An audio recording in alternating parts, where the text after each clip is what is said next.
Selamat siang teman-teman semuanya. Hari ini hari Kamis tanggal 28 Maret. Di tempat saya cuaca cukup cerah. Hari ini siang ini saya mau melakukan perawatan untuk menjaga tanaman jeruk purut ini supaya tetap subur di saat dia sedang berbunga untuk menjadi buah ya teman-teman. Saya lakukan perawatan tanaman jeruk purut ini sekaligus saya lakukan pemangkasan agar nutrisi yang ada di dalam media ini nanti bisa fokus ke buahnya ya teman-teman, karena ini daunnya banyak sekali. Akan saya lakukan pemangkasan dan pemberian garam.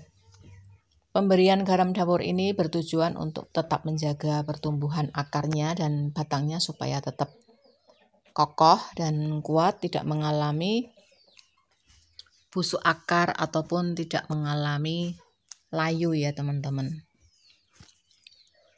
Di sini suami saya melakukan pemangkasan untuk daun-daun yang perlu dipangkas, karena ini tanaman jeruk purut saya ini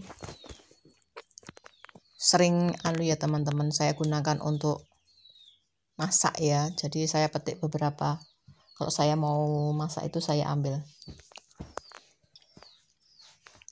Dan hari ini saya lakukan perawatan berkala untuk tetap menjaga kesuburan tanaman jeruk purut ini di saat dia sedang di masa-masa pembungaan dan pembuahan ya. Nampak di sini bakal buahnya itu sudah muncul ya teman-teman.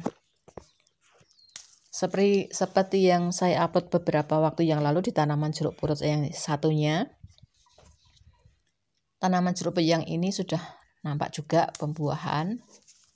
Ada beberapa biji ya teman-teman, karena ini baru pertama kali tanaman jeruk purut tabu lampot ini berbunga dan berbuah seperti ini teman-teman.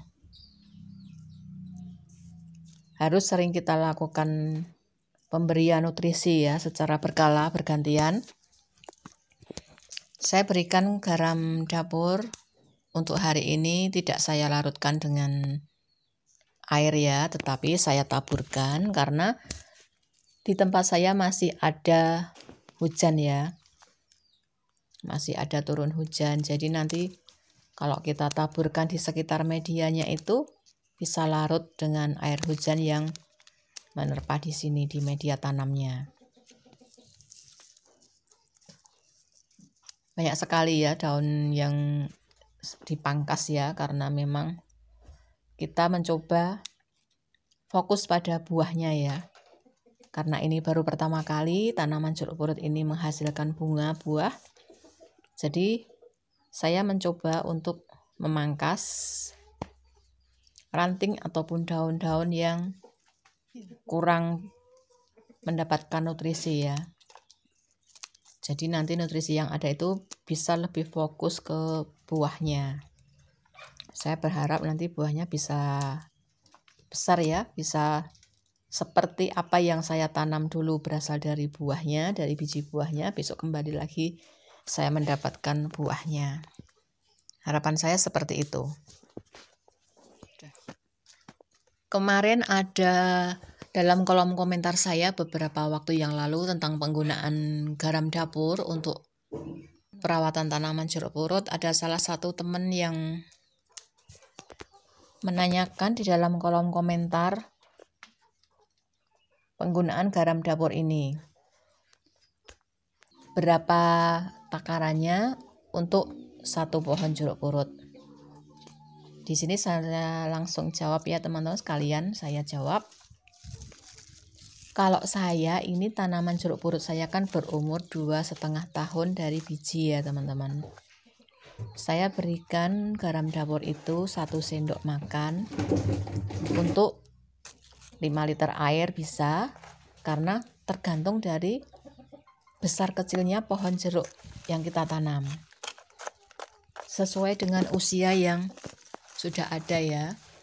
Kalau saya itu memberikan berkala ya, 2 minggu sekali. Jadi pertama itu saya berikan 1 sendok teh untuk 1 liter air.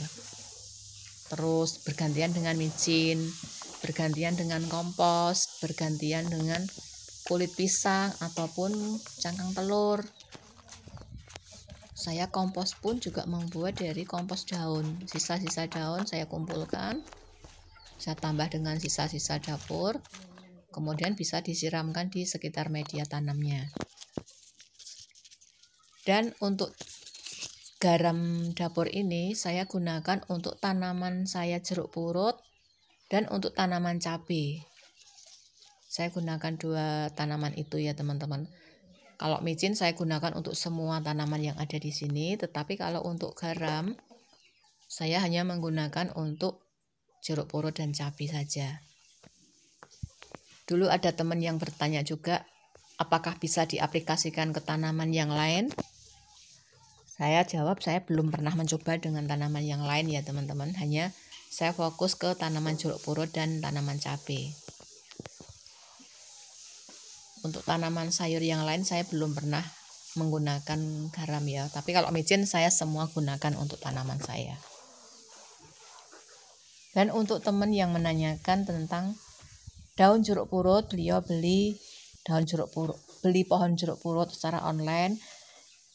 Baunya itu tidak harum seperti jeruk purut dan bentuknya tidak seperti angka 8. Mungkin ada ya tanaman jeruk purut yang daunnya tidak berbentuk angka 8, itu ada. Ada, tetapi rata-rata itu berbentuk angka 8 seperti ini teman-teman. Dan baunya itu harum khas jeruk purut. Digunakan untuk memasak itu tidak pahit kalau ini. Kalau daun yang jeruk purut yang lain itu mungkin pahit, tapi kalau ini memang cocok untuk masakan. Memang dia adalah bumbu untuk penambah rasa dalam masakan. Nah teman-teman, saya sekaligus menjawab ya. Untuk takarannya saya gunakan menurut usia pohon ini. Biasanya saya bertahap 2 minggu sekali. Jadi kita naikkan dari 1 sendok teh menjadi 1 sendok makan untuk 5 liter air ataupun 10 liter air. Kita kocorkan, ada juga yang kita taburkan. Bisa teman-teman lihat di video-video saya sebelumnya. Dan inilah hasilnya. Saya tanam dari biji, sekarang sudah berbunga dengan perawatan sederhana, perawatan yang biasa saja. Menurut saya itu biasa saja karena hanya menggunakan bahan yang ada di rumah. Tidak harus susah-susah cari ya. Dan yang pasti itu kompos. Kita timbun sampah daun ataupun sisa-sisa masakan itu, batang-batang sayuran kita timbun jadikan satu jadi kompos. Bisa kita untuk gunakan penambah media tanamnya. Jadi semakin subur ini tanaman jeruk purutnya. Nah teman-teman, update hari ini manfaat garam dapur untuk tanaman jeruk purut, penggunaannya sampai tanaman jeruk purut ini menghasilkan bunga dan buah. Semoga apa yang saya sampaikan ini bisa bermanfaat untuk teman-teman semuanya yang memiliki pohon jeruk purut seperti saya yang berasal dari bijinya. Akhirnya selamat siang dan terima kasih untuk teman-teman semuanya. Selamat berkebun dan selamat beraktivitas di hari ini. Terima kasih.